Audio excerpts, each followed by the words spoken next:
जरूरी सूचना है आप सभी स्टूडेंट्स के लिए, स्टडी फॉर सिविल सर्विसेज का Android app Google play store में आ चुका है, उसको प्लीज तुरंत इंस्टॉल कर लीजिए। और अगर आप स्टडी फॉर सिविल सर्विसेज के सिर्फ ऐप से कोई भी कोर्स, कोई भी पीडीएफ परचेज करते हैं तो उसमें अप्लाई कूपन, अगर आप ज्ञान सर जो है आप उसमें अप्लाई करते हैं, ये कूपन कोड है, तो उसमें 20% फीस तुरंत माफ हो जाएगी, मतलब 20% डिस्काउंट तुरंत उसमें लग जाएगा। ज्ञान सर लिखना है, नॉर्मली ज्ञान सर स्मॉल लेटर में है सब कुछ, कोई स्पेस नहीं, कोई कॉलम नहीं, सिर्फ ज्ञान सर, GYANSIR। इस तरह से अगर कूपन कोड लगाते हैं आप ऐप में बाई करने से पहले, जो अप्लाई कूपन वाले में आता है, तो 20% का डिस्काउंट तुरंत मिलेगा। वीडियो देखिए। हेलो दोस्तों, स्वागत है आपका स्टडी फॉर सिविल सर्विस के यूट्यूब प्लेटफॉर्म पर फिर से। और 7 जुलाई 2024 को उत्तराखंड पीसीएस का प्री वाला एग्ज़ाम प्रस्तावित है और उसी चीज़ को ध्यान में रखकर स्टडी फॉर सिविल सर्विस के कंटेंट लगातार बनाए जा रहे हैं आप लोगों के लिए, ताकि आप लोगों का प्री क्लियर करने में कोई दिक्कत नहीं हो। ओके, तो आप लोग क्या कर सकते हैं, स्टडी फॉर सिविल सर्विस की ऐप को डाउनलोड कर सकते हैं और अभी इसी वक्त अगर आपने मटेरियल इसका परचेस किया ज्ञान सर का कूपन कोड यूज़ करके, तो आपको सभी कोर्सेज में 20% डिस्काउंट भी मिलेगा इससे रिलेटेड। ओके, तो ये रहे व्हाट्सएप नंबर्स जिस पे आप कॉल कर सकते हैं और इससे संबंधित जो भी जानकारी है ले सकते हैं। साथ में इस चैनल के माध्यम से आपको 27 टेस्ट सीरीज दी जाएंगी, जिसमें से 12 तो सेक्शन वाइज हैं, सब्जेक्ट वाइज, और 15 कैसी हैं फुल लेंथ टेस्ट जो कि 150 क्वेश्चंस वाली होती हैं। ओके, तो आज हम लोग लेंगे इंडियन पॉलिटी वाला सेक्शन, ठीक, जिसमें 50 क्वेश्चंस है, काफ़ी इंपॉर्टेंट, काफ़ी हेल्पफुल, और देखिए किस तरीके से आपके स्टडीज़ में ये हेल्प कर सकते हैं। तो पहला क्वेश्चन पढ़ते हैं आज। Continuing to perform the functions of courts, authorities and official subjected to the provisions of the constitution is related to which of the following articles. बहुत ही टफ क्वेश्चन है। संविधान के उपबंधों के अधीन रहते हुए न्यायालयों, प्राधिकारियों और अधिकारियों का कृत्य करते रहना निम्नलिखित में से किस अनुच्छेद से संबंधित है। लेकिन अगर आपको इन आर्टिकल्स के बारे में कुछ भी याद है तो आप एलिमिनेट कर सकते हैं जो इससे संबंधित नहीं है। तो 356 इमरजेंसी से ये हो नहीं सकता इसका आंसर। 371 जितना मुझे याद आ रहा है, ये 370 वाला तो जम्मू कश्मीर से था। 371 में नागालैंड और इस तरह के जो स्टेट्स हैं उसके अंतर्गत फॉलो करता है। 361 हो नहीं सकता, तो इसका आंसर क्या बचता है, 375 आर्टिकल। तो ये काफ़ी इंपॉर्टेंट क्वेश्चन है, प्लीज़ इसको ज़रा ध्यान से देखिए और नोट करिए अपनी नोटबुक में कि आर्टिकल 375 का संबंध किस चीज़ से है। It is continuing to perform the functions of courts, authorities and official subjected to the provision of the constitution. Okay, संविधान के उपबंधों के अधीन रहते हुए न्यायालयों, प्राधिकारियों और अधिकारियों का कृत्य करते रहना अनुच्छेद 375 से संबंधित है। तो पहले का आंसर हो जाएगा आपका D is the right answer. पहला ही सवाल बहुत ही शानदार सवाल बनाया स्टडी फॉर सिविल सर्विस की टीम ने, गुड क्वेश्चन। ये देख लीजिए, 371 का संबंध नागालैंड से है। 356 का आप जान ही रहे हैं, स्टेट में जो इमरजेंसी लगती है उससे है ना।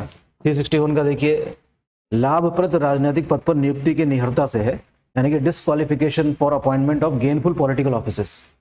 तो इस तरीके से हमने एलिमिनेट करके इस क्वेश्चन को सॉल्व कर लिया। क्वेश्चन नंबर 2, 1784 के पिट्स इंडिया एक्ट से किन दो शहरों में गवर्नर की परिषदें स्थापित की गई। By the Pitt's India act of 1784 governors council were established in which of the following 2 cities. आपको पता ही होगा कि इंडिया में जो ब्रिटिश एम्पायर एक्सपेंड हो रहा था उसका जो सेंटर था वो था कैलकाटा। कैलकाटा में जो बैठेगा वो तो बैठेगा गवर्नर जनरल, और जैसे जैसे ब्रिटिश का एम्पायर एक्सपेंड हो रहा था तो और भी जगह क्या बनाई जा रही थी, गवर्नर हाउस बनाए जा रहे थे। लेकिन ये जो गवर्नर्स हैं ये आंसरेबल किसके प्रति होते थे, कैलकाटा वाले, यानी कि बंगाल के। तो हम कह सकते हैं कि 1784 तक जो ब्रिटिश एम्पायर है ईस्ट इंडिया कंपनी वाला, वो पूरी तरीके से स्टैब्लिश कहाँ पर हो चुका है, बंगाल में। और इसके बाद इन्होंने मद्रास और बॉम्बे के लिए क्या बनाई, गवर्नर काउंसिल बनाई, and these governors shall be answerable to governor of Bengal. तो इसका आंसर क्या हो जाएगा, ए, मद्रास एंड बॉम्बे, मद्रास तथा बॉम्बे। देखिए, जो हमारा संविधान है ये एक ऐसा दस्तावेज है जो जिसके अनुसार हमारा देश चल रहा है। तो अगर आपसे कोई पूछता है कि देश कौन चला रहा है, तो सीधे कहिएगा कि देश कौन चला रहा है, संविधान चला रहा है, संविधान की वजह से देश चल रहा है, ये स्पष्ट रूप से कहा जा सकता है।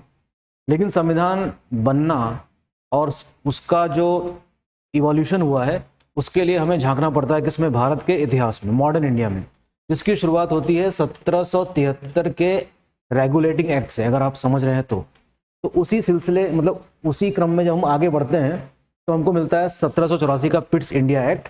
तो पिट्स इंडिया एक्ट के तहत ये व्यवस्थाएं करी गई थी। ये भी बहुत ही शानदार क्वेश्चन है, इसको प्लीज याद रखेंगे। सेकंड का आंसर क्या हो गया, ए, मद्रास तथा बॉम्बे। अगला क्वेश्चन देखते हैं, काफी लंबा चौड़ा क्वेश्चन है ये।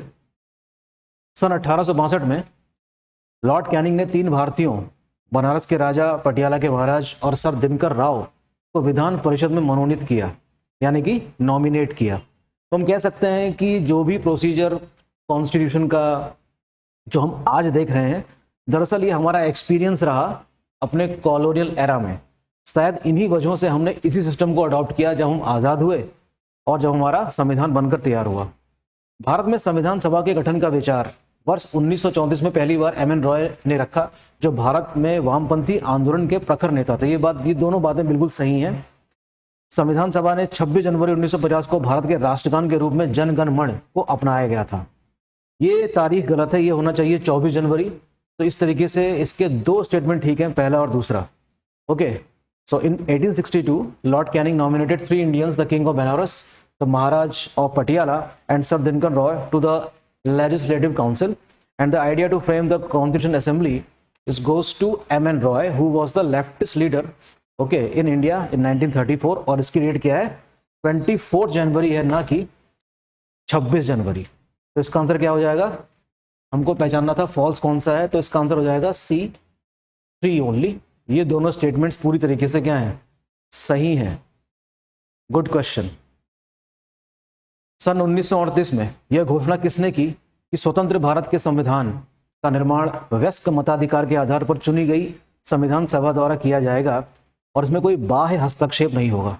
तो there shall be no external interference according to which leader. तो इसका आंसर है आपका जवाहरलाल नेहरू। ठीक है, जवाहरलाल नेहरू ने इस बात की घोषणा करी थी। तो इसका आंसर क्या है, डी। देखिए, जब हम संविधान पढ़ते हैं और इन सारे एरा के बारे में बात करते हैं, तो इसमें हिस्टोरिकल पर्सपेक्टिव भी देखने को मिलता है। ठीक है, क्योंकि इसमें इतिहास को समझे बगैर हम संविधान को नहीं समझ सकते। अच्छा सवाल है, ये हिस्ट्री का भी है और कह सकते हैं पॉलिटी का भी है, ये दोनों में आएगा।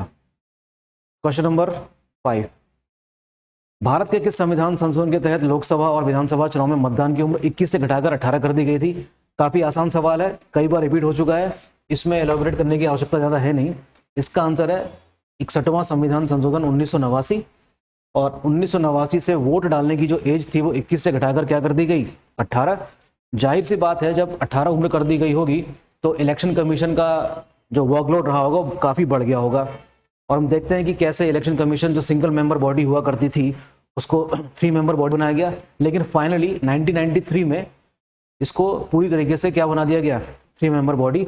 और आज इलेक्शन कमीशन क्या है, 3 मेंबर बॉडी है, जिसमें एक चीफ इलेक्शन कमिश्नर और 2 इलेक्शन कमिश्नर्स होते हैं, जिनका काम है पारदर्शिता से क्या कराना, चुनाव संपन्न करवाना। तो 5वें का आंसर क्या हो गया, सी। Easy question. ये देखिए, ये अच्छा क्वेश्चन है। Interstate water disputes Mahadayi water dispute tribunal does not belong to which of the following states and when was the Narmada water dispute tribunal was established. अंतर्राज्यीय जल विवाद है एक, महादायी जल विवाद न्यायाधिकरण निम्नलिखित में से किस राज्य से संबंधित नहीं है तथा नर्मदा जल विवाद न्यायाधिकरण की स्थापना कब की गई। It is not related to Puducherry. तो इसका आंसर क्या हो जाएगा, बी, पुडुचेरी। और कब करी गई थी नर्मदा वाटर डिस्प्यूट ट्रिब्यूनल की स्थापना, 1969 में, यानी कि 1969 में। So B is the right answer. अब इसका थोड़ा सा एक्सप्लेनेशन पढ़ लेते हैं। ये देखिए, इसको आप चाहें तो इसकी स्क्रीनशॉट लेकर अपने पास रख सकते हैं। और नर्मदा जल विवाद न्यायाधिकरण 1969 में बना था और महादायी जल विवाद न्यायाधिकरण बना था 2010 में। इससे संबंधित 3 राज्य हैं, गोवा, कर्नाटक और महाराष्ट्र। और इससे संबंधित है राजस्थान, गुजरात, मध्य प्रदेश और महाराष्ट्र। ठीक, तो ये काफी अच्छे फैक्ट्स हैं। अब बात करते हैं कुछ राष्ट्रीय दलों की जिसको मान्यता प्राप्त है, लेकिन जो संस्थापक के नाम देख रहे हैं ना आप, ये बाद के हैं। तो सीपीआई का संबंध किससे रहा है? मानवेंद्र नाथ रॉय से। ठीक है, तो ए का तो हो जाएगा 2, ए मीन्स 2, और Indian National Congress party, National People's Party, तो ये हो जाएगा आपका आंसर सी। देखिए, C is the right answer and these are the name of founders. Tariq Anwar National People's Party से संबंधित है। ठीक है, थोड़ा सा वैसा क्वेश्चन है ये, जी के टाइप का। तो ये रहे नाम, आप चाहें तो स्क्रीनशॉट लेके अपने पास रख सकते हैं। आगे बढ़ते हैं। लोकसभा में संसद का सदस्य बनने के लिए किसी व्यक्ति की न्यूनतम आयु, बहुत आसान सवाल है, 25 वर्ष रखी गई है, एमएलए बनने के लिए भी और एमपी बनने के लिए भी। तो ये तो काफ़ी आसान सा सवाल है, आंसर इसका क्या है? 25 वर्ष। ठीक, आसानी से हो जाएगा ये। Which one of the following is not related to martial law? Martial law का मतलब होता है मिलिट्री रूल से होता है। It can be implemented only in certain areas of the country. It suspended the government and ordinary law courts. It continues government and general legal justice. It affects the fundamental rights, which is not correct. कौन सा सही नहीं है? सही नहीं है, यह सरकार एवं सामान्य कानूनी न्याय को जारी रखता है। This is not correct and this is the right answer. ठीक है, यही गलत है इस स्टेटमेंट के हिसाब से, बाकी सारे सही हैं। ठीक है, बाकी का संबंध किससे है?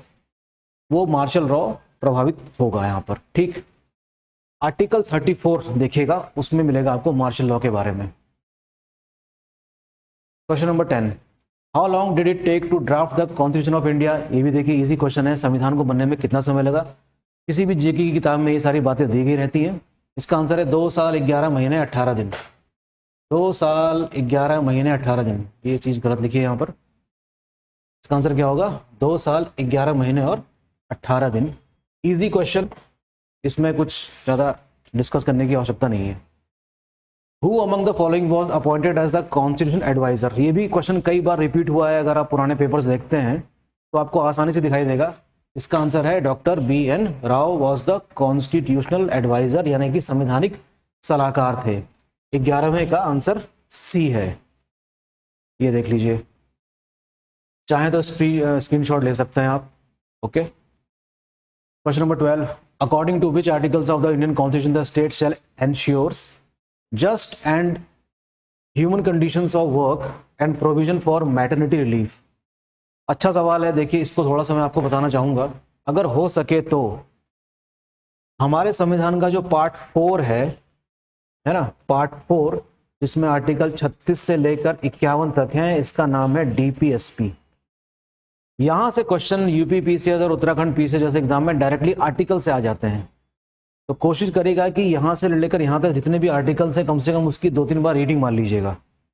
100% एक क्वेश्चन आपको यहाँ से मिलेगा। कहाँ से? DPSP से, यानी कि नीति निर्देशक तत्वों से। फिलहाल इसका आंसर है B, article 42 is the right answer. तो इसका मतलब ये नहीं कि आपको सिर्फ आर्टिकल 42 के बारे में जानना है, 36 से लेकर 51 तक सभी आर्टिकल्स आपको पता होने चाहिए। तो मेरी सलाह है कि आप इन आर्टिकल्स को प्लीज़ एक बार देखिएगा। ओके, इन नंबर्स पे आप लोग कॉल करके स्टडी मटेरियल परचेज कर सकते हैं, ज्ञान सर कूपन कोड का इस्तेमाल कर सकते हैं, डिस्काउंट अवेल कर सकते हैं। तो अगर छात्रों के लिए इतना प्रयास किया जा रहा है तो आप लोग भी प्लीज़ इस चीज़ का लाभ उठाइए। ठीक है, स्टडी फॉर सिविल सर्विस से जुड़िए और लोगों को बताइए भी। ये देखिए 39K का संबंध किस चीज़ से है? Equal justice and free legal aid. हो सकता है क्वेश्चन ये आ जाए। 43 का संबंध किससे है? इस चीज़ से है। 42 का आंसर हमने दे दिया, 46 का ये है, 48 का ये है। तो अगर आपके पास बेयर्स एक्ट पढ़ा है तो इन सब चीज़ों को पढ़ के आप लोग प्लीज़ नोट डाउन कर लीजिएगा। काफ़ी इंपॉर्टेंट आर्टिकल्स हैं पार्ट 4 में, DPSP। In order to provide constitutional protection, state Land Reforms Act have been incorporated under which schedule in the Constitution by the first Constitutional Amendment Act 1951? हमारे संविधान बनने के 1 साल बाद ही पहला संविधान संशोधन हो गया और उसी संशोधन के तहत क्या चीज जोड़ी गई? 9th शेड्यूल जोड़ा गया। क्या जोड़ा गया? 9वीं अनुसूची। आसान सवाल है, लेकिन इंपॉर्टेंट है। इसका संबंध किस चीज से है? इसका संबंध है लैंड रिफॉर्म से, अर्थात भूमि सुधार से है। ठीक है, 9वीं अनुसूची इसका सही जवाब है। ये क्वेश्चन भी कई बार रिपीट हो जाता है, मुझे लगता है गलत नहीं होगा आप लोगों से। ठीक है, in which year was the prevention of food adulteration act first enacted and what is the number of members in the petition committee? ये तो बहुत ही शानदार क्वेश्चन बनाया भाई स्टडी फॉर सिविल सर्विस की टीम ने। खाद्य मिलावट निवारण अधिनियम सर्वप्रथम किस वर्ष लागू किया गया तथा याचिका समिति के सदस्यों की संख्या कितनी थी? This is something very important question और मैं इसका आंसर देखना चाहूंगा। इसका आंसर है बी, 1954। और इस पेटिशन कमेटी में कितने मेंबर्स थे? 15 थे। वेरी गुड क्वेश्चन, इसको प्लीज प्रायोरिटी लिस्ट में रखिएगा, 2-3 बार रिवीजन करेंगे तो याद रहेगी बात। ठीक है, अच्छा सवाल है, मुझे नहीं पता था इसका answer, sorry.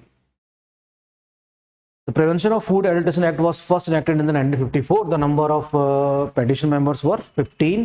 The Public Account Committee submits its report to the Speaker of Lok Sabha. This is something very important. You must note down कि इसकी report public account committee submit करती है किसको? लोकसभा के स्पीकर को। तो देखिए ये बहुत ही इंपॉर्टेंट फैक्ट्स हैं इस क्वेश्चन से रिलेटेड, प्लीज प्लीज प्लीज याद रखिएगा। काफी अच्छा क्वेश्चन बनाया है स्टडी फॉर सिविल सर्विस ने, बहुत शानदार, गुड क्वेश्चन। ओके, ये 3 स्टेटमेंट है, हमको चुनना है सही कथन कौन सा है। यशवंत विष्णु चंद्रचूड़ सबसे कम अवधि के, यानी कि वाईवी चंद्रचूड़ सबसे कम अवधि के भारत के मुख्य न्यायाधीश रहे, ये पूरी तरीके से गलत है। जबकि वाईवी चंद्रचूड़ जो हैं वो सबसे लंबे अवधि तक क्या रहे हैं? चीफ जस्टिस रहे इंडिया के, 1979 से शायद 1978 से लेकर 1985 तक, लगभग 7 साल। तो ये तो हो नहीं सकता। और इन्हीं के बेटे इस समय क्या हैं? चीफ जस्टिस हैं, DY चंद्रचूड़, वेरी इंपॉर्टेंट। दूसरी बात, संविधान के अनुच्छेद 164 के तहत राज्य के राज्यपाल की नियुक्ति भारत के राष्ट्रपति के द्वारा की जाती है? जी नहीं, 164 में ऐसी कोई बात नहीं लिखी गई है। संविधान के भाग 6 में अनुच्छेद 214 से 231 तक, यानी कि हाई कोर्ट्स का उल्लेख है। इंग्लिश में ही पढ़ लेते हैं इसको, ये दो हम पढ़ चुके हैं। YV Chandrachud was the longest chief justice, not मतलब कह सकते हैं शॉर्टेस्ट नहीं है उनका। तो इसमें गलत स्टेटमेंट है, सेलेक्ट द करेक्ट स्टेटमेंट पूछ रहा है ना, तो ये हो जाएगा ओनली 3 होना चाहिए इसका answer. So only 3 is the correct statement. Yes, only 3 is the correct statement. जबकि सबसे कम समय के लिए कौन रहा है चीफ जस्टिस? कमल नारायण सिंह, देखिए। और वाईवी चंद्रचूड़ सबसे लंबे समय तक। Very important question. Where was the first municipal corporation in India establish in year 1687? आसान सवाल है, पहले आ चुका है, Madras. And when was the Gadgil committee was formed? In 1988। अच्छा सवाल, दूसरा वाला जो पार्ट है गाडगिल कमेटी, इसका गठन कब किया गया था? 1988 में। In which of the following states panchayati Raj system exists? Okay, Panchayati Raj system के बारे में आप जानते ही होंगे कि 73 में संविधान संशोधन के द्वारा कैसे पूरे भारत में उसको लागू किया गया, कुछ राज्यों को छोड़कर। तो आसाम में लागू है, बाकी नागालैंड, मेघालय, मिजोरम में लागू नहीं है। तो इस क्वेश्चन का आंसर क्या है? आसाम। तो एक बार ये भी देख लीजिएगा कि क्या पार्लियामेंट को ये अधिकार है कि इन राज्यों में पंचायती राज सिस्टम बनाया जा सकता है, एस्टेब्लिश किया जा सकता है या नहीं। तो मैं आपका ध्यान आकर्षित करता हूं एक वर्ड में, जिसका नाम है पीसा। देखिएगा कि ये क्या चीज है। ठीक, आगे बढ़ जाते हैं। Okay, Panchayati Raj system exist in all state except Nagaland. आप ऐसे याद रखेंगे NMM। क्या याद रखेंगे? NMM, यानी कि नागालैंड, मिजोरम और मेघालय में नहीं है और दिल्ली में भी नहीं है। बाकी ये सिस्टम जो है वो 73 में संविधान संशोधन द्वारा लागू किया गया था। ठीक है, अच्छा सवाल है, याद रखने जैसा। निम्नलिखित में से किस विवाद में सर्वोच्च न्यायालय ने पहली बार संसद की संविधान संशोधन शक्ति को सीमित किया था? आसान सवाल है। संविधान संशोधन को लेकर कई बार ऐसे विवाद रहे हैं, जैसे कि केशवानंद भारती केस, आपको पता ही होगा। फिलहाल इसका आंसर है Golaknath versus state of Punjab. जब आप संविधान पढ़ते हैं किताबों से तो ये सारी बातें स्पष्ट रूप से उसमें दी गई हैं।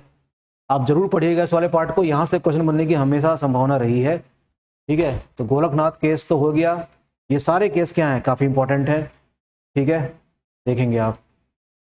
सबसे पहले 1967 में कभी कभी गोरखनाथ केस बनाम पंजाब राज्य विवाद हुआ था। सर्वोच्च न्यायालय ने संसद के संविधान में संशोधन करने की शक्ति पर सीमाएं लगा दी थी। ओके, एग्जाम में क्वेश्चन कभी कभी ऐसे भी आ जाता है कि निम्नलिखित केसेस को क्रम में लगाएं, कब पहला कौन सा केस आया, उसके बाद कौन सा, फिर उसके बाद। तो ये चीज काफी इंपॉर्टेंट है, याद रखेंगे। Who among the following said the Indian Constitution strikes a fine balance between more rigid and more flexible? भारतीय संविधान अधिक कठोर तथा अधिक लचीले के मध्य एक अच्छा संतुलन स्थापित करता है। ये कथन है केसी वेयर का। आपके पास संविधान की जो किताबें होंगी, ये सारे स्टेटमेंट्स में दिए गए हैं। Please do not ignore these statements.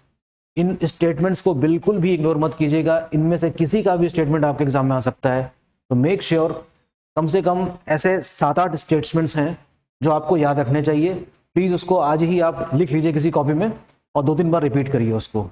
Answer इसका है KC where is the right answer. कई बार रिपीट होता है और हमेशा आने के लिए तैयार क्वेश्चन समझ लीजिए।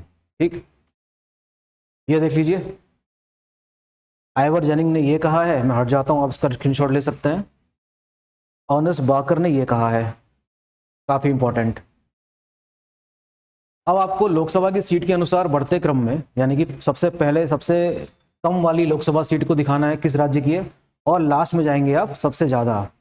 तो बहुत ही आसान क्वेश्चन हो गया ये तो। सीधे सीधे ए और डी नहीं हो सकते, बी और सी में से होगा, देखते हैं कैसे। तो क्योंकि उत्तराखंड इसमें सबसे छोटा राज्य है, तो इसका आंसर क्या हो जा रहा है, बी। यहाँ पर सिर्फ कितनी सीटें हैं, 5, और सबसे अधिक कहाँ पर है, यूपी में। कितनी है, 80 हैं। ठीक है, यहाँ पर विवरण दिया है, वैसे आप चाहें तो देख सकते हैं। ये रही शीर्ष सीटों वाली सीटें, सॉरी राज्य, इसको आप नोट कर सकते हैं। यहाँ से भी क्वेश्चन एग्जाम में आ सकता है। ठीक, तो शुरुआत के जो टॉप 5 हैं लिख रखे हैं, देखिए यूपी के बाद महाराष्ट्र का नंबर आता है, फिर बंगाल, फिर बिहार और फिर तमिलनाडु। राज्यसभा की भी सीटों का उल्लेख यहाँ पर दिया है। जाहिर सी बात है कि ये सारी जो सीटें हैं ये किसको रिप्रेजेंट कर रही है, नंबर ऑफ पीपल, यानी कि पॉपुलेशन के आधार पर इन सीटों को आवंटित किया जाता है, या कह सकते हैं कि स्थापित किया गया होगा। ये रहे वो। अच्छा सवाल है। In which of the following states was panchayati raj first establish? ये भी क्वेश्चन बहुत बार आया है, बिल्कुल भी गलत नहीं होना चाहिए। राजस्थान, 2 अक्टूबर 1959, गांधी जी के जन्मदिन वाले दिन पंचायती राज की स्थापना सबसे पहले राजस्थान के नागौर जिले में की गई थी। ठीक है, ये बात आपको पता होगी, नहीं पता है तो अब पता रहेगी आपको। इसके बाद धीरे धीरे आंध्र प्रदेश और पूरे देश में ये व्यवस्थाएं स्थापित हुई, और 1959 से लेकर 1993 तक हम देखते हैं कि पंचायती राज व्यवस्था स्थापित तो थी, लेकिन उसको कानून बनाने की शक्ति प्रदान नहीं की गई थी तब तक। तो 73वां संविधान संशोधन इस लिहाज से काफी इंपॉर्टेंट है, और जिसको आप याद रखेंगे। और पंचायती राज सिस्टम को 29 विषयों पर कानून बनाने का अधिकार भी मिल गया। तो ये एक बहुत बड़ी क्या नाम है, उपलब्धि मानी जाती है हमारे संविधान के द्वारा। Very important. नरसिम्हा राव उस समय प्राइम मिनिस्टर थे, और ये सब चीजें उस समय हुई थी। ठीक है, ओके। जब संविधान बनाया जा रहा था तो कई सारी समितियां भी थी, और हर समिति का कोई ना कोई अध्यक्ष था। उन्हीं का नाम दिया गया है, अध्यक्षों का भी और उन समितियों का भी। तो मैं इसको इंग्लिश में पढ़ूंगा। These are the name of committees and these are the name of chairpersons. There was housing committee, there was steering committee, there was drafting committee, there was committee on conduct of business. Drafting committee के मुखिया कौन थे, B.R. Ambedkar. कौन नहीं जानता, सभी जानते हैं। तो सी का हो गया 2, सी का हो गया 2। स्टीयरिंग कमेटी के अध्यक्ष थे राजेंद्र प्रसाद, तो ए का हो गया 3। तो इस तरीके से ए का हो गया 3 और सी का हो गया 2, सी का हो गया 2, ए का हो गया 3, सॉरी बी का हो गया 3, बी का 3, बी का 3 है, ए का 4 है, सी का 2। हाँ, इसका आंसर ए होगा। A is the right answer, A is the right answer. पढ़ लीजिएगा, यहां से भी क्वेश्चन एग्जाम में आ जाता है। ठीक है, कई सारी कमेटीज थी, यहां से भी क्वेश्चन बनते रहे हैं। चलिए ये देखिए, नाम लिखे हुए हैं, आप चाहें तो देख सकते हैं। इजी क्वेश्चन है, लेकिन टफ क्वेश्चन नहीं है। भारत में सबसे पुराना उच्च न्यायालय कब स्थापित हुआ? कलकत्ता में बना था, आपको पता ही होगा। उसी साल मद्रास में भी बना, और उसी साल बॉम्बे में भी, और 1866 में इलाहाबाद में। डेट पूछ रहा है। और देखिए हीरालाल जी कहानी हम जानते हैं कि सबसे पहले क्या रहे, सुप्रीम कोर्ट के चीफ जस्टिस, तो इसी से आसान हो गया क्वेश्चन। तो ये हो गया 1 जुलाई 1862 को क्या बनता है, कलकत्ता का हाई कोर्ट। अच्छा क्वेश्चन है, आ सकता है, ठीक है, आप पढ़ सकते हैं। The oldest high court in India is Calcutta high court which was established on first July 1862। और उसी के साथ बॉम्बे और मैड्रास में भी उसी साल क्या बने, हाई कोर्ट्स बने। और 1866 में किसका बना, ये बनता है इलाहाबाद का। चलिए इसको इंग्लिश में पढ़ते हैं। The people's war group was founded on April 22, 1918 Andhra Pradesh by Naxal leader named Kondapalli Seetharamaiah. Okay, the government of India act abolished the council of secretary of the state of India which was created in 1858. At the time of commencement of the constitution in 1950, the world's socialist and secular were not the part of the preamble of the constitution.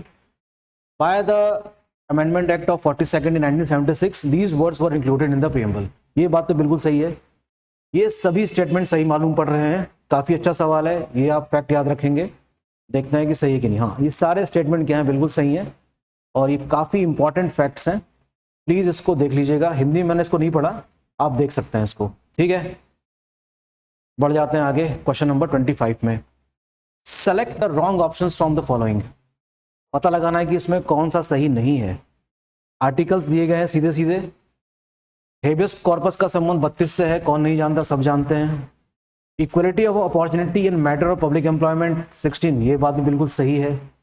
Protection of life and personal liberty article 29, ये बात सही मालूम नहीं पड़ रही है इसमें, फिर भी इसको पढ़ लेते हैं। Freedom to manage religious affairs, ये बात भी बिल्कुल सही है। तो what is wrong option, wrong option is C, यानी कि लोग रॉन्ग ऑप्शन कौन सा है, बी है, और यही इसका क्या है, आंसर है। ये बात दी गई है अनुच्छेद 21 में।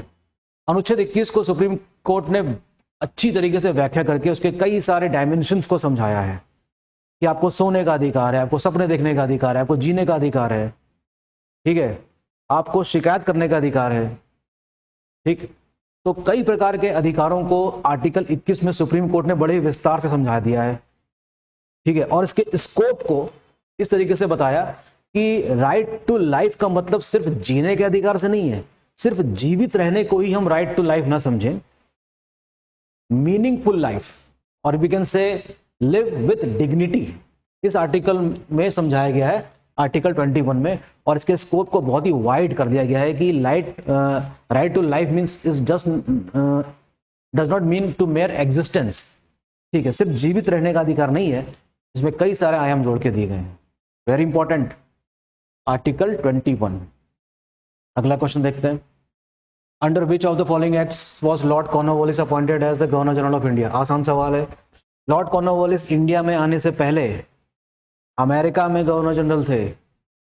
जो अनुभव उनको अमेरिका में हुए थे, उन्हीं अनुभवों को उन्होंने भारत में लागू किया, और जिस अनुभव की बात मैं कर रहा हूं उसका नाम है परमानेंट सेटलमेंट, यानी कि स्थायी बंदोबस्त। तो आंसर इसका 1786 का अधिनियम, इसके अंतर्गत ये यहाँ पर गवर्नर जनरल बने थे। बहुत ही इंपॉर्टेंट पार्ट है हिस्ट्री का, ठीक है, इसको जरूर पढ़िएगा मॉडर्न इंडिया में कि परमानेंट सेटलमेंट क्या चीज थी और किस प्रकार से वो काम करता था। बहुत ही इंपॉर्टेंट। लॉर्ड कॉर्नवालिस का नाम ये देखिए, आप चाहें तो पढ़ सकते हैं। Was appointed governor general of Bengal, he laid down the 2 condition of demand for accepting this post. He should have the right to override और not obey the decision of his council in special cases. He should also be given the post of general or commander in chief. Lord Cornwallis was appointed as governor general and commander in chief in India both. So this makes this man is very important. याद रखेंगे इस बात को। Who was appointed as the first woman cabinet minister of the country in the cabinet of Prime Minister Pandit Jawaharlal Nehru? आसान सवाल है, कई बार पढ़ा होगा आपने। आंसर इसका है राजकुमारी Amrit Kaur. Rajkumari Amrit Kaur is the right answer, ठीक है। देश की पहली महिला कैबिनेट मिनिस्टर किसे नियुक्त किया गया था? राजकुमारी अमृत कौर को। आसान सवाल। Who decides whether a bill is a money bill? अरे ये तो बहुत ही आसान सवाल हो गया। लोकसभा का स्पीकर डिसाइड करता है कि बिल मनी बिल है कि नहीं, तो इसका सीधा आंसर क्या हो गया? डी, ठीक है, लोकसभा अध्यक्ष डिसाइड करता है। दूसरा क्या है? पूर्वोत्तर का कौन सा राज्य गुवाहाटी उच्च न्यायालय से संबंधित नहीं है?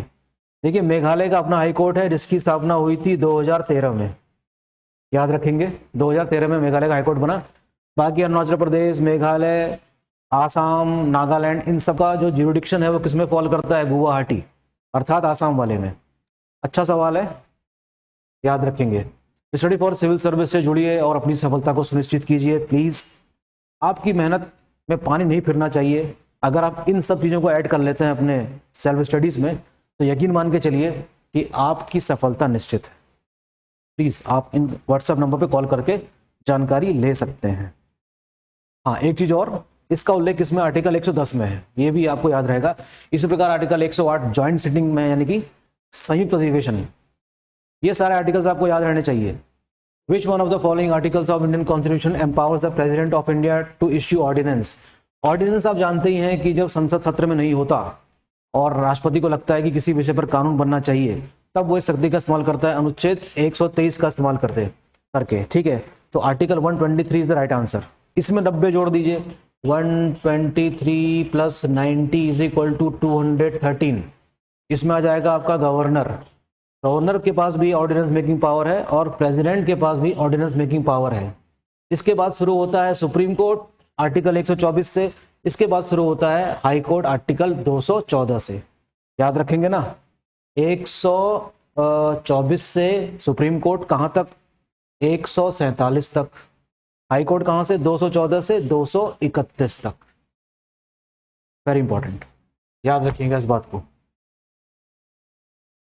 ठीक है। The language of the preamble in the constitution of our country was taken from the constitution of which country and Coelho case belongs to which constitutional schedule?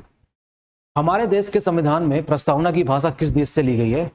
तो ये ली गई है ऑस्ट्रेलिया से, जबकि प्रस्तावना होनी चाहिए ये है यूएसए से। तो इसका आंसर क्या है? डी, ऑस्ट्रेलिया तथा नवी अनुसूची, ठीक है। Very important question.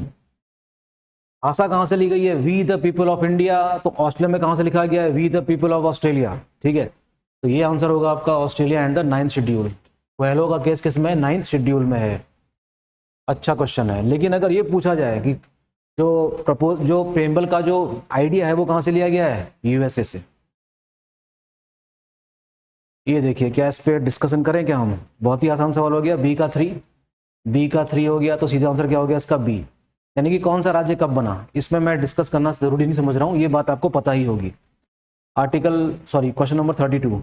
भारत के संविधान अनुच्छेद 25 के प्रयोजन के लिए हिंदू शब्द के अंतर्गत बौद्ध, जैन एवं सिख शामिल हैं, जबकि पारसी इसमें सम्मिलित नहीं है। ओके। किसी भौगोलिक क्षेत्र को अनुसूचित घोषित करने का संवैधानिक अधिकार प्रधानमंत्री के पास होता है। प्रधानमंत्री के पास इस प्रकार के कोई अधिकार नहीं है, ठीक है, यही गलत है इसमें। भारत के संविधान में इस बात की परिकल्पना की गई कि वित्त आयोग भारत में राजकोषीय संघवाद के संतुलन की भूमिका निभाएगा। For the purpose of article 25, देखिए पारसियों को उसमें शामिल नहीं किया गया, ये बात बिल्कुल सही है। प्राइम मिनिस्टर को इस प्रकार के कोई काम नहीं करता है, ठीक है, वो तो बस गवर्नमेंट का मुखिया है, but the most powerful person. The constitution of India envisages that the finance commission will play the role of balancing fiscal federalism in India. That is very correct. तो ये दोनों सही है, तो गलत क्या है इसमें? गलत है इसमें only two is the wrong but important. The names of the institution established and their places established for the promotion of certain languages are given below. Which one of the following pairs is not correctly matched? कुछ भाषा को बढ़ावा देने के लिए स्थापित संस्थान तथा उनके संस्थान के नाम दिए गए हैं, इनमें से कौन सा जोड़ा सही सुमेलित नहीं है? ओ, राष्ट्रीय संस्कृत संस्थान तिरुपति, केंद्रीय हिंदी संस्थान Agra, central institute of classical Tamil Chennai, Indian institute of languages. Good question, मुझे इसका आंसर नहीं आता, मैं देख लेता हूं। ए इज द राइट आंसर। क्या पूछ रहा है? Vision following is not correctly matched. ये सही नहीं है, बाकी सारे सही हैं। सेंट्रल हिंदू इंस्टीट्यूट आगरा में है जी। Central institute of classical Tamil कहाँ है? चेन्नई में है। इंडियन इंस्टीट्यूट ऑफ लैंग्वेजेस कहाँ है? मैसूर में ही है। तो राष्ट्रीय संस्कृत संस्थान नई दिल्ली में है, ना कि तिरुपति में। अच्छा क्वेश्चन, जीके का क्वेश्चन है ये, देखा जाए तो जीके का क्वेश्चन है ये। Which state has given Sanskrit the status of second official language of the state and which language is not included in the 8th schedule of our constitution? इसका आंसर है उत्तराखंड, और 8th शेड्यूल में राजस्थानी नाम की कोई भाषा नहीं है। अच्छा क्वेश्चन है, 8वां शेड्यूल याद रखेंगे, ठीक है। Uttarakhand is the right answer, जहां पर संस्कृत को दूसरी भाषा, राजकीय भाषा का दर्जा दिया गया है, और राजस्थानी नाम की कोई भी ऐसी 8th शेड्यूल में लैंग्वेज नहीं है। 8th शेड्यूल याद रखेंगे आप लोग, ठीक है। 22 भाषाओं का उल्लेख है इसमें। कौन सी भाषा कब जोड़ी गई, किस वर्ष जोड़ी गई, ये भी एग्जाम में क्वेश्चन आता है, तो ये आप ध्यान देंगे इस बात का भी, ठीक है। अगला सवाल, निम्नलिखित में से कौन सा एक संविधान का अंग नहीं है तथा भारत के संविधान में किसके विरुद्ध अभियोग चलाने का प्रावधान नहीं है? Which one of the following is not a part of the Constitution and the Constitution of India does not have a provision for the removal of the home of the following? वित्त आयोग है, 280 में है। Planning commission नहीं है, planning commission is not mentioned in any article, so this is not a constitutional body, तो इसका answer क्या हो जाएगा? बी। हालांकि इसको अब क्या कहा जाता है? नीति आयोग, ठीक है। आसान सवाल, select the options relating to the concurrent list from the following. Taxes on animal and boats, sport duty which is under customs duty, insolvency and bankruptcy, production, supply and distribution of goods। मैं चाहूंगा कि इस question का answer मुझे आप लोग अपने comment box में लिखकर भेजें, ताकि मुझे पता चल सके कि आपने 35 क्वेश्चन देखे हैं इससे पहले। इसको मैं हटा रहा हूं आगे, ठीक। क्वेश्चन नंबर 37 पढ़ लेते हैं इसको। According to article 220, high court जज can practice in the supreme court and other high courts after his retirement. Oh, to correct the flaws in the Regulating Act of 1773, the British Parliament passed the Amendment Act of 1781, also known as the Act of Settlement। Good question। इसका answer है D, यानी कि इनमें से कोई भी सही, कोई भी गलत नहीं है, दोनों सही हैं, ठीक है। These are not the wrong statement, these are correct statement। It means that in Article 220, High Court judge can practice in the Supreme Court and other High Court after his retirement। That is very correct। To correct the flaws in the Regulating Act of 1773, the British Parliament passed the Amendment Act of 1781, and this act is known as what? Act of Settlement। Both these statements are correct, but the answer is what? None of these। ठीक है, इसका answer क्या है? इनमें से कोई कथन गलत नहीं है, दोनों ही कथन क्या है? बिल्कुल सही है, और बहुत ही शानदार सवाल बनाया है, मजा आ गया। In the year 1954, against whom was the no confidence motion moved by 21 opposition MPs, including JB Kripalani? यानी कि कहने का मतलब यह है कि किस स्पीकर के खिलाफ, हम क्या ये सारे नाम किसके हैं? लोकसभा स्पीकर के खिलाफ है। तो अविश्वास प्रस्ताव लाया गया था, तो इसका आंसर है GV मावलंकर। क्या है इसका आंसर? GV मावलंकर। ये देख लीजिए, 1954 में 21 अपोजिशन MPs ने, जिसमें JB कृपलानी भी शामिल हैं, इन्होंने नो कॉन्फिडेंस मोशन भारत के पहले स्पीकर लोकसभा के, उनके खिलाफ लाया गया था, which was rejected by the Lok Sabha. The first woman speaker of Lok Sabha was Meira Kumar. क्या क्वेश्चन में है ये? ओके, ये बात पता ही आपको। Who among the following was the one who held the post of governor of Bihar besides the president and vice president of India? Who among the following was the one who held the post of governor of Bihar besides the president and vice president of India? Okay, Jairam Das, Daulat Ram तो कभी राष्ट्रपति बने ही नहीं भाई। Doctor Zakir Hussain, doctor Rajendra Prasad तो पहले राष्ट्रपति थे। शंकर दयाल शर्मा, मोस्ट प्रोबेबली इसका आंसर होना चाहिए, मुझे इसका आंसर नहीं आ रहा है, इसका आंसर है B, doctor Zakir Hussain. Very great question. Zakir Hussain ji governor भी रहे हैं बिहार के, और वाइस प्रेसिडेंट भी रहे हैं, नो डाउट, और फिर राष्ट्रपति भी बने हैं अपनी मृत्यु तक। बहुत अच्छा सवाल है। Which article deals with the attempt to secure uniform civil code? Article 44 Uttarakhand में सबसे पहले लागू हो चुका है ये, और ये बात आप जानते ही हैं, 7 फरवरी 2024 को लागू हो गया है। आर्टिकल 44 इसका आंसर है। हो सकता है क्वेश्चन एग्जाम में आ जाए। Question number 41, how many members are elected to the committee on public undertaking in Lok Sabha and Rajya Sabha? कौन सी कमेटी है भाई? देखिए, कमेटी सिस्टम भी काम करता है पार्लियामेंट में, पब्लिक अकाउंट कमेटी है ना, एस्टीमेट कमेटी, तो इसमें दोनों सदनों के क्या होते हैं? सदस्य होते हैं। तो इसका कौन सा है? पब्लिक अंडरटेकिंग, ठीक है। ये देख लीजिए, इसमें सारे वो दिए हुए हैं। प्राक्कलन समिति के 30 सदस्य होते हैं, लोक लेखा समिति के 22 होते हैं। प्राक्कलन समिति में कोई भी सदस्य उसका नहीं होता, सरकारी उपक्रम में 22 होते हैं, 15 लोकसभा के और 7 राज्यसभा के। ठीक है, उसका आंसर है सी हो गया, 15 और 7 22 हो गए।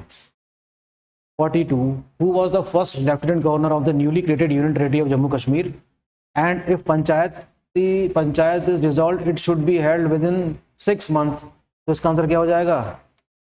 गिरीश चंद्र मुर्मू। डी। बहुत ही आसान सवाल है ये, पहले उपराज्यपाल किसके? जम्मू कश्मीर के। अब कौन है पढ़ के चले जाइएगा। ठीक, इसका आंसर क्या हो गया? D. Which one of the following pair is not correctly matched? Specification for the development of Hindi language, Article 351. Official language of the state, Article 344. Language used for representation in grievance redressal. A special procedure for enacting certain rules relating to language, 3 article. Which of the following is not correctly matched? मेरे ख्याल से सी होना चाहिए इसका answer. Sorry, इसका answer क्या है? B है। Official language or language of state is not mentioned in Article 344. It is mentioned in Article 345. Okay, बहुत अच्छा सवाल है। प्लीज प्लीज प्लीज ये सारे क्वेश्चंस आप नोट करते रहिए और प्लीज इसको रिपीट भी करिएगा। स्टडी फॉर सिविल सर्विस से जुड़िए, कैंपेन चल रहा है स्टडी फॉर सिविल सर्विस का, और अगर आप जुड़ सके तो आपकी सफलता सुनिश्चित है। ठीक, अगला question 44। If a money bill is approved by Lok Sabha, the Rajya Sabha can withhold for it। ये तो आसान सवाल हो गया। अधिक से अधिक अपने पास कितने समय तक रख सकता है लोकसभा का जो बिल है, जिसको हम मनी बिल कहते हैं, 14 दिनों तक रोक कर रख सकता है। और कौन सी रेट है जो high court for personal liberty होती है? Habeas corpus. तो ये हो गया आपका आंसर ए। आर्टिकल 32 आप जानते ही हैं, इसका संबंध किस चीज से है? रिट्स से है। तो ये हो जाएगा आपका ए का ये आंसर हो गया। इसका 14 डेज तक होल्ड कर सकता है मनी बिल को लेकर। राज्यसभा को ऐसी कोई भी शक्ति प्रदान नहीं की गई है। अधिक से अधिक वो सुझाव दे सकता है, लेकिन सुझाव मानना ना मानना लोकसभा के कह सकते हैं कि विवेक पर निर्भर करता है। अच्छा question 45। Which one of the following rights is available to all person in India? Equality before law. Equality before law is available to all person in India. विधि के समक्ष समानता, आसान सवाल। सी का क्या, इसका आंसर क्या हो गया? 45 का सी। प्रस्तावना संविधान का पहचान पत्र है। हु सेड, ये बात किसने कही है? Okay, who said the statement preamble is the identity card of the constitution? ये बात कही है शायद बी आर अम्बेडकर ने। किसने कही है? Oh sorry, N A. Palkhiwala ने कही है ये बात। I am very sorry again. Eminent jurist and constitutional expert N A. Palkhiwala ने इसको क्या माना है? प्रीएम्बल क्या है? एक आइडेंटिटी कार्ड है। किसका? हमारे संविधान का। Next, which of the following committees deals with the study of centre state relation? देखिए, केंद्र और सरकार के मध्य संबंध ठीक ठाक चलते रहे, इसको लेकर समय समय पर कमिटीज बनती रही हैं। कमिटीज क्या करती हैं? रिपोर्ट सौंपती हैं सरकार को। सरकार को मानना ना मानना उनके विवेक पर निर्भर करता है। आंसर है इसका पुंछी आयोग। पुंछी आयोग इज द राइट आंसर। इसका संबंध किस चीज से है? केंद्र राज्य संबंधों के अध्ययन से है। वेरी इंपॉर्टेंट क्वेश्चन, ठीक है, याद रखेंगे। इसके बारे में थोड़ा सा पढ़ लेते हैं। द गवर्नमेंट ऑफ इंडिया ने एक कमेटी बनाई मदन मोहन पुंछी के अध्यक्षता में, जो कि फॉर्मर चीफ जस्टिस रहे थे। अब की बात है 2007 में। तो क्वेश्चन ये भी आ सकता है कि पुंछी आयोग का गठन कब किया गया?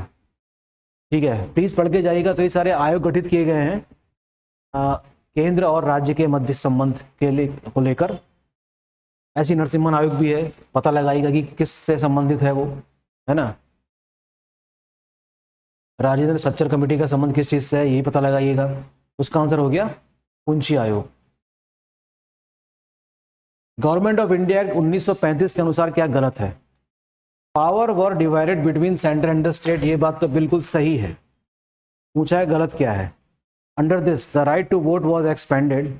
Under this the principle of communal representative was not expanded.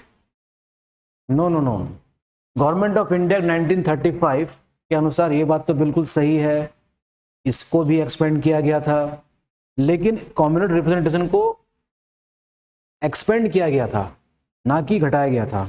तो इसका आंसर यह है कि ये स्टेटमेंट गलत है। तो इसका आंसर क्या हो जाएगा? सी, ओनली 3। अच्छा सवाल, याद रखेंगे, ठीक है। सी। अगला question, in which of the following years parliament pass the administrative tribunal act under article 323A of the constitution. संविधान के अनुच्छेद 323A के तहत निम्नलिखित में से किस वर्ष संसद ने प्रशासनिक अधिकरण अधिनियम पारित किया था? तो इसका आंसर है 1985। ये भी अच्छा क्वेश्चन है, प्लीज इसको ध्यान में रख के जाइएगा, ठीक है। ये देख लीजिए, 323A ऑफ द कॉन्स्टिट्यूशन जो है, the parliament pass the administrative tribunal act in the year 1985। This act authorizes the central government to set up CAT and the state administrative tribunals. तो अब हम पढ़ते हैं आज का last question. The drafting committee was constituted by resolution under the chairmanship of B.R. Ambedkar and discuss and decide on the form and structure of the constitution on August 29, 1947। पता लगाना है कि कौन सा स्टेटमेंट सही है। On January 5th, 1966, the Administrative Reform Commission, constituted under chairmanship of Morarji Desai, suggested the establishment of Lokpal and Lokayukt. The constitution of 15th Finance Commission was announced on November 27, 2017, with Dr. N.K. Singh as its chairman. काफी बड़े बड़े statements हैं। अच्छी बात यह है कि ये सारे स्टेटमेंट्स बिल्कुल सही हैं, ठीक है। ये सारी बातें की गई थी, ठीक है। तो 29 अगस्त 1947 को संविधान के स्वरूप और संरचना पर चर्चा करने के लिए भीमराव अम्बेडकर की अध्यक्षता पर प्रस्ताव द्वारा मसौदा समिति का गठन किया गया था, ठीक है। तो ये स्टेटमेंट देख लीजिएगा आप लोग, बहुत ही अच्छा क्वेश्चन बनाया है और इसका आंसर है डी, यानी कि ये सभी स्टेटमेंट क्या हैं, बिल्कुल सही हैं। और ये रहे आज आपके 50 क्वेश्चंस पॉलिटी के। प्लीज़ इसको देखिएगा, अपने मित्रों को फॉरवर्ड कीजिए, अधिक से अधिक लोगों को जोड़ने का प्रयास कीजिए स्टडी फॉर सिविल सर्विस के कैंपेन से। इन नंबर्स पे आप कॉल करते रहिए अगर आपको मटेरियल परचेज करना है। हाई यील्डिंग मटेरियल है, देखिए अगर आपको एग्जाम पास करना है उत्तराखंड PCS का, तो आप अपनी सेल्फ स्टडी के साथ साथ इस मटेरियल को भी आप क्या कर सकते हैं, परचेज कर सकते हैं बहुत ही सस्ते में। और यकीन मानिए कि आपकी सफलता के रास्ते में कोई भी बाधा नहीं आएगी। तो मिलते हैं नेक्स्ट लेक्चर में, ठीक है। Thank you, take care.